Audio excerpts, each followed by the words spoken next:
Bismillahirrahmanirrahim. Assalamualaikum warahmatullahi wabarakatuh.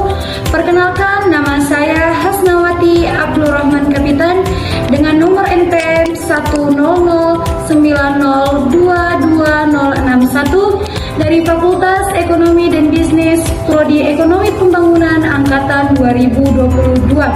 Pada kesempatan kali ini, saya akan menyampaikan presentasi mengenai karya tulis ilmiah yang berjudul Keberagaman Bahasa Alor sebagai Warisan Linguistik di Timur Nusa Tenggara. Pada penjelasan pertama, di sini saya akan menjelaskan tentang pendahuluan sesuai dengan judul karya tulis ilmiah yang saya angkat, yaitu Keberagaman Bahasa Alor sebagai Warisan Linguistik di Timur Nusa Tenggara. Seperti yang kita ketahui bahwa Kabupaten Alor merupakan salah satu kabupaten yang terletak di Provinsi Nusa Tenggara Timur. Keberagaman bahasa di Kabupaten Alor merupakan salah satu aspek penting yang mencerminkan tentang kebudayaan dan warisan linguistik yang ada di Indonesia. Pada tahun 2017, pengembangan dan pembinaan bahasa menyatakan bahwa Kabupaten Alor dikenal sebagai salah satu daerah dengan jumlah bahasa terbanyak di Nusa Tenggara Timur, yaitu 19 hingga 23 bahasa yang dituturkan oleh masyarakat setempat.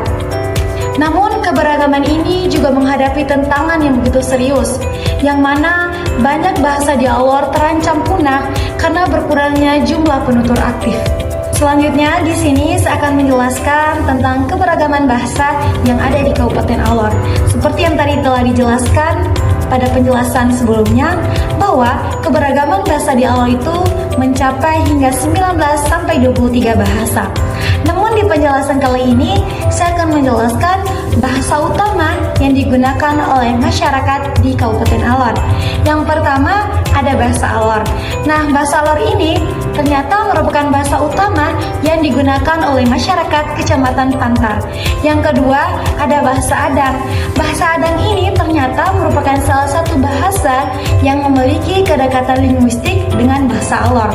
Nah, bahasa Adang ini biasa digunakan oleh masyarakat Adang. Yang ketiga itu ada bahasa Deing. Nah, bahasa Deing ini dituturkan oleh komunitas lokal dan memiliki ciri khas tersendiri. Yang keempat ada bahasa Dulolong. Bahasa Dulolong merupakan bagian dari kekayaan bahasa Alor, yang dimana bahasa Dulolong ini dituturkan oleh masyarakat yang ada di desa Dulolong. Dan yang kelima ada bahasa Sar. Bahasa Sar ini merupakan salah satu bahasa yang dimana semakin kritis penuturnya. Bahasa Sar biasanya dituturkan oleh masyarakat di desa Nule, tepatnya di Kecamatan Pantar Timur. Selanjutnya saya akan menjelaskan tentang bagaimana hubungan antara bahasa dan identitas etnis masyarakat Alor. Jadi, bahasa tidak hanya berfungsi sebagai alat komunikasi saja, tetapi juga sebagai simbol identitas budaya dan sosial masyarakat.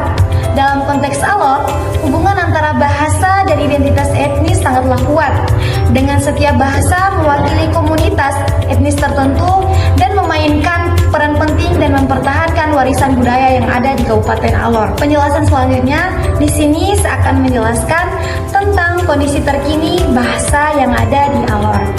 Seperti yang kita ketahui, bahwa di Kabupaten Alor sekarang sedang mengalami krisis bahasa yang signifikan.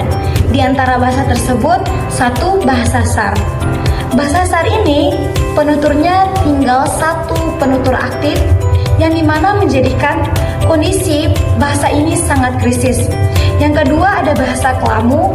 Bahasa Kelamu ini merupakan bahasa yang digunakan di daerah Kadir, tepatnya di Kecamatan Pantar, yang mana penuturnya ini tinggal 100 orang.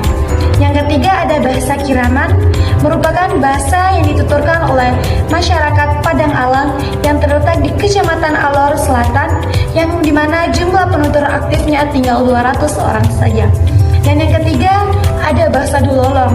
Nah, bahasa Dulolong ini merupakan bahasa yang digunakan oleh masyarakat Dulolong, Kecamatan Alor Barat Laut, yang dimana penutur aktifnya tinggal 300 orang saja. Dan yang terakhir, yang kelima, ada bahasa Hamat. Bahasa Hamat merupakan bahasa yang digunakan di Desa Muru, Kecamatan Alor Barat Daya, yang dimana penutur aktifnya hanya tinggal 100 orang saja. Ini sangat memprihatinkan. Selanjutnya di sini saya akan menjelaskan tentang tantangan apa saja yang dihadapi oleh masyarakat setempat untuk mempertahankan keberagaman bahasa Alor. Yang pertama ada dominasi bahasa Indonesia. Penggunaan bahasa Indonesia sebagai bahasa resmi menyebabkan banyaknya penutur lebih beralih menggunakan bahasa Indonesia dalam sehari-hari, sehingga penggunaan bahasa daerah semakin berkurang. Yang kedua ada globalisasi dan urbanisasi. Proses globalisasi membawa pengaruh budaya luar yang lebih kuat, seringkali mensampingkan nilai-nilai lokal yang ada di Alor. Urbanisasi juga mendorong masyarakat untuk lebih memilih berkomunikasi dalam bahasa yang lebih umum ataupun dipahami, seperti yang kita ketahui adanya bahasa asing ataupun bahasa-bahasa gaul yang digunakan. Dan yang ketiga, kurangnya upaya pelestarian. Kurangnya upaya pelestarian bahasa dari pemerintah dan lembaga terkait membuat banyak bahasa daerah tidak mendapatkan perhatian yang cukup. Hal ini berimplikasi pada generasi muda yang kurang tertarik untuk mempelajari dan menggunakan bahasa daerah dalam kehidupan sehari-hari. Sebelumnya, saya telah menjelaskan tantangan apa saja yang dihadapi untuk mempertahankan keberagaman bahasa yang ada di Kabupaten Alor. Selanjutnya saya akan menjelaskan tentang strategi apa saja untuk menjaga pelestarian keberagaman bahasa Alor. Yang pertama, pendidikan berbasis bahasa daerah. Jadi di sini pemerintah daerah melalui Dinas Pendidikan dan Kebudayaan Alor dapat mengintegrasikan bahasa daerah ke dalam kurikulum sekolah mulai dari TK hingga sampai pada jenjang SMA. Yang kedua, adanya penggunaan platform melalui media sosial. Jadi di sini kita menjadikan media sosial sebagai alat untuk memperkenalkan keberagaman bahasa Alor, seperti aktif yang berisi tentang sejarah asal muasal bahasa Alor. Adapun juga cerita rakyat, terus ada juga musik kampus yang berbahasa Alor. Hal ini dilakukan agar nilai keberagaman bahasa Alor dapat dinikmati oleh generasi yang akan datang. Yang ketiga, mengadakan perhelatan kebudayaan.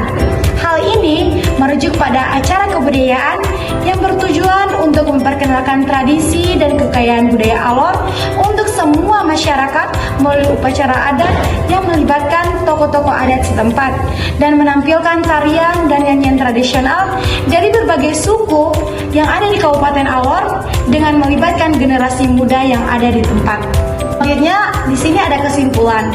Jadi, dari karya tulis Islamiyah yang saya tulis, bahwa keberagaman bahasa di Alor, Nusa Tenggara Timur merupakan salah satu aspek penting yang mencerminkan kekayaan budaya dan warisan linguistik.